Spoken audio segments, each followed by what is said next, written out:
One contemporary economic myth is that the cost of living has consistently risen over the last 100 years and has never been higher for most Americans. At first glance, this seems to be true, as the sticker price of most goods and services is higher than it's ever been. One thing we need to take into account there is inflation, of course. But beyond inflation, the reality is that most goods and services have never been cheaper.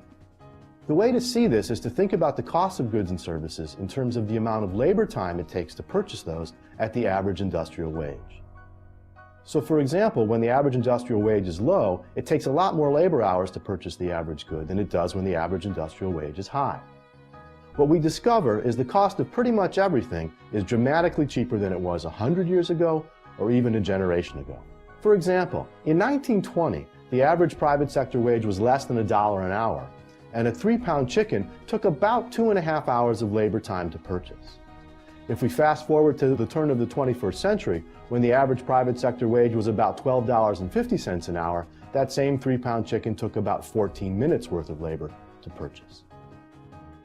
If we think about other kinds of examples, in the early 1960s, one could have gone into an appliance store and for $500 bought the top-of-the-line home stereo system.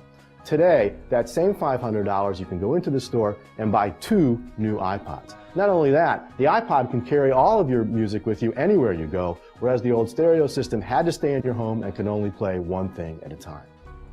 More important, if you think about the $500 that someone would have spent to buy that system in the early 1960s, and then convert that over to labor hours, and think about what the same number of labor hours could buy today, what we find out is that can buy a whole variety of electronics products, from LCD TVs, to Blu-ray players, to home speaker systems, to an iPod, to a laptop, to a digital camera, all of them, and all of them being of much higher quality than before. Some goods are actually more expensive than they used to be, even if we calculate in terms of labor hours. One example of this are cars.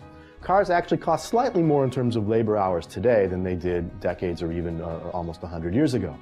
But one of the important things to realize here is that what we're buying with our money is not quite the same. Cars early on, of course, were basically 4 wheels, a seat, and an engine. Today, they're safer and they last longer. Today, if you don't get 100,000 miles out of your car, you feel like you've been ripped off. To get 100,000 miles out of a car in 1920 or 1950 was nearly a miracle.